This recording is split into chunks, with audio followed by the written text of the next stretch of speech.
I was folding laundry when I noticed it. A small, black envelope tucked behind the baby monitor in our drawer. My hands froze. I didn't recognize it at first. My husband, Ryan, never hid things from me. Ever. Curiosity turned cold as I pulled it out. Inside was a slim phone, completely unlocked. I stared at the screen, my heart racing. There were messages, but it wasn't what I expected. Not flirtatious words, not invitations. Just one line repeated over and over. "She's starting to suspect." My stomach twisted. Who was she? And why would Ryan talk about someone like that as if they were planning something secret together? I dropped the phone onto the counter, my hands shaking. For a brief second, I wished it had been a simple affair. That would have been easier to process. But deep down, I knew this was something darker, something calculated. The laundry lay forgotten around me. I could feel every beat of my heart in my chest. My mind raced through possibilities. A mistress? A coworker? Someone I'd never met? None of them made sense. I grabbed my phone and dialed Ryan's extension at work, my fingers trembling. His secretary answered, cheerful, unaware of the storm inside me. I hung up before saying a word. I needed time to think. Time, I realized, was something I didn't have, because whatever Ryan was doing, it wasn't just a secret. It was a plan that had been quietly unfolding for months. If you want to see how I uncovered the truth behind this mysterious phone and what I discovered will shock you, hit that subscribe button right now. You don't want to miss what happens next. I sank onto the couch, trying to steady my breathing, and then I saw a notification on the phone's screen. A map pinned to an address I didn't recognize. I wish I could have stopped myself. I couldn't. I had to know who she was and what Ryan had been hiding from me all this time. My name is Emily Carter, and I thought I knew everything about my husband, Ryan. We'd been married for 6 years, built a home together, dreamed of a family, shared late-night laughs over burnt toast and cheap wine. He was my partner in every sense, or at least that's what I thought. I remember the day we bought our little house on the outskirts of Portland. He insisted on painting the living room himself, and I watched him grin as he covered my carefully chosen beige with storm gray, convinced it would look better. That was Ryan. Confident, sometimes stubborn, but always devoted. We had struggled through early infertility treatments together.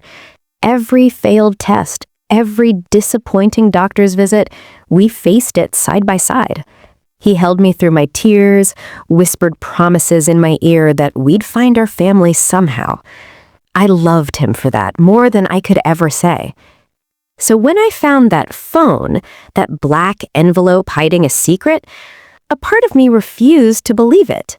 My Ryan, the man who stayed up with me through endless nights of worry, who carved our initials on the porch railing the day we moved in. How could he betray me like this? I tried to convince myself it was nothing, a misdirect, a prank. But the map pinned on the screen, it wasn't random. It was a place, somewhere he didn't tell me about. And the messages, "She's starting to suspect." Those words burned into my brain. I couldn't shake the feeling that I was being watched, that somehow every laugh, every glance I'd shared with Ryan for the past months had been part of a plan I hadn't understood. And the worst part? I didn't know if I should confront him or investigate first. My gut told me to be patient, to watch, to wait. But my heart, it was screaming. Every fiber of me wanted to uncover the truth, because something deep down whispered that this wasn't just an affair. And that's when I noticed it. A tiny detail on the map pin, a street name I recognized from a past visit to his office. My pulse doubled, my breath caught. Why would he go there at night without telling me? Who was waiting for him? And why did it feel like the answer to all my fears was hidden just a few miles away? I had to know, and I was about to make a choice that would change everything. I waited until Ryan left for work the next morning. My hands shook as I grabbed my coat and my car keys, each step feeling heavier than the last. I told myself it was curiosity, concern, anything to justify what I was about to do. But deep down, I knew it was something else. The street from the map pin loomed ahead, a narrow, tree-lined road I'd only driven past once. Houses were spaced far apart, shadows stretching across lawns, almost as if they were hiding secrets. My pulse pounded in my ears. Every turn of the wheel made me feel like I was crossing a line I could never come back from. Then I saw it. A small, unmarked driveway, gravel crunching under my tires. The house at the end was modest, nothing fancy, but the curtains were drawn tight. And there, just for a moment, I thought I saw movement. I parked a block away, heart racing. My hands fumbled for my phone, for something, anything to ground me. And then I saw it. Ryan's car. Familiar, shiny, parked right in front of the house. A cold lump formed in my stomach. So it wasn't a coincidence. It wasn't nothing. He was here. I crept closer, hugging the shadows, listening. Voices inside, soft laughter, a small, almost mocking chuckle that made my chest tighten. My vision blurred with anger and disbelief. And then the line that shattered everything. She's starting to suspect. I froze. That same phrase I'd read in the messages. The realization hit me like a freight train. He wasn't just seeing someone. He had been hiding her from me. Every dinner, every weekend, every time I thought we were alone, he had been living a double life. I stepped back, fumbling to make sense of it. Should I confront him? Call the police? Leave before he saw me? Every instinct screamed yes and no at the same time. Then, as if the universe wanted to make my decision for me, the door opened. Ryan stepped out, holding a bouquet of flowers, but it wasn't for me. It was for her. I could see her now, not just a shadow, not just laughter. Her, tall, elegant, eyes like polished amber, a smile that didn't belong to our world.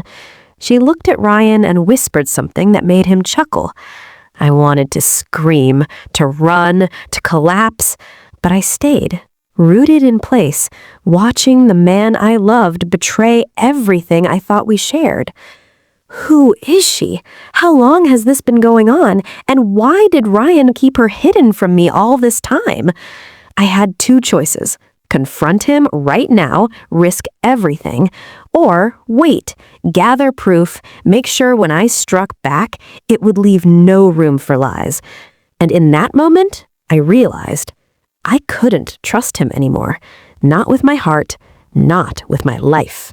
I drove home in silence, the streets blurring past me. My mind raced faster than my car. How long had he been lying to me? How many nights had I believed his words while he fed someone else's ego, someone else's fantasies? Every memory of us felt tainted. And yet, anger alone wouldn't be enough. I needed proof. I needed leverage. I needed him to feel the same helplessness I felt. I went straight to my laptop. First, his phone. Locked, of course. But he always underestimates me. I had seen that smug smile too many times. Passwords were weak, predictable. In less than 5 minutes, I was inside. Texts, photos, calendar entries, dates, dinners, weekends, trips, all pointing to her. The pattern hit me like a punch. 6 months of carefully hidden meetings. He had plotted it all, thinking I'd never notice. I printed everything, my hands trembling but steady. Proof wasn't enough, though. It was fuel, not fire. I needed a plan that hit him where it hurt, his ego, his pride, his perfect image. Step 1, expose him to someone who mattered, his friends, his colleagues, anyone who had ever admired him for his perfect marriage.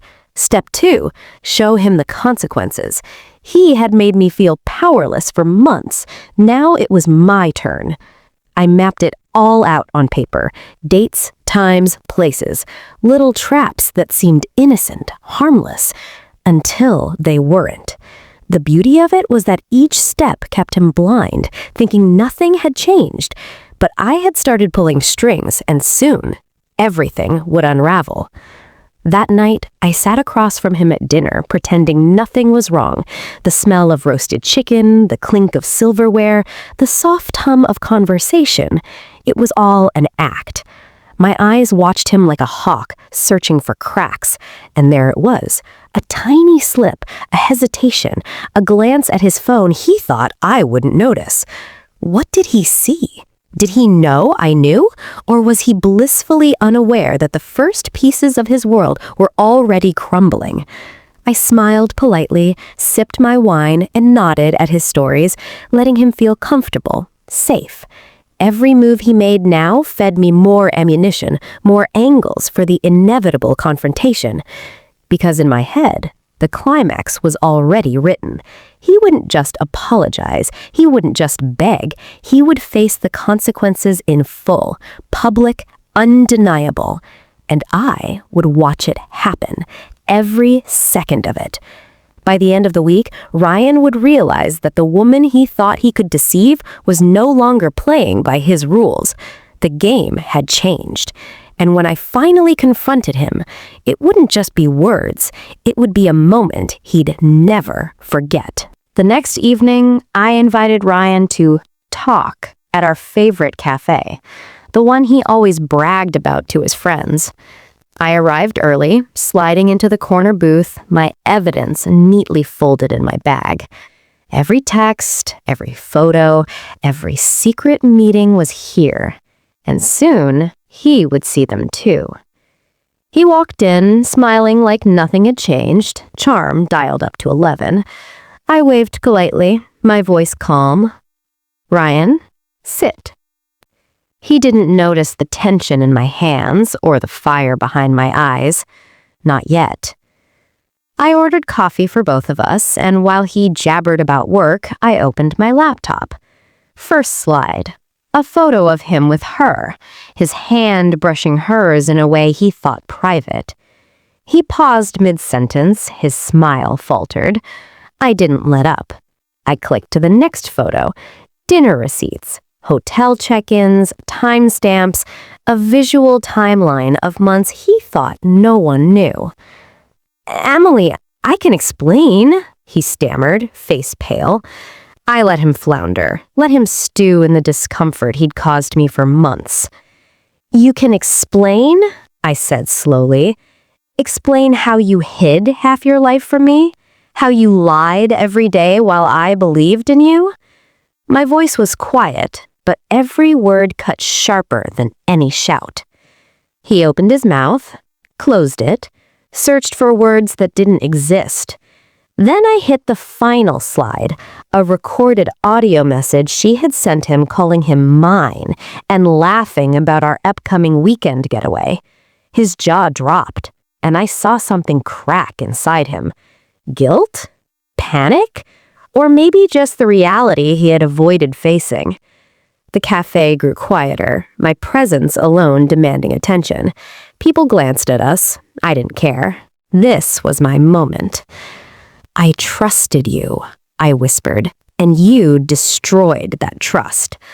But it's not just about punishment. It's about accountability. You're going to feel like what it's like to be powerless, just like I felt. I slid a copy of every file to my phone. This goes to your colleagues, your friends, your family, everyone who ever admired you. They'll see the real Ryan. He paled, panic in his eyes. "Emily, please." I held up my hand. "No excuses, no begging. You built this world of lies, and now you watch it crumble."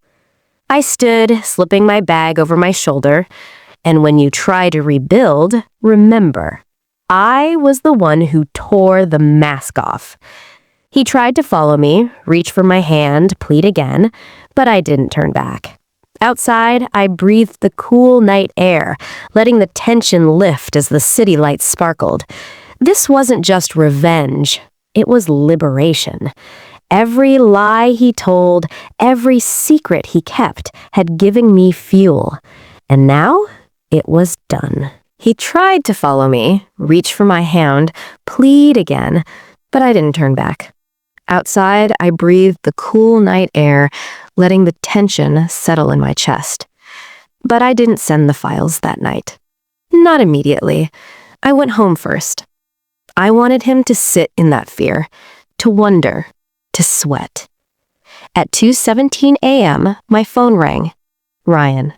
I let it ring. Then again, and again. Finally, a message. Please don't do this. I'll end it. I'll fix everything, I swear. I stared at the screen for a long time.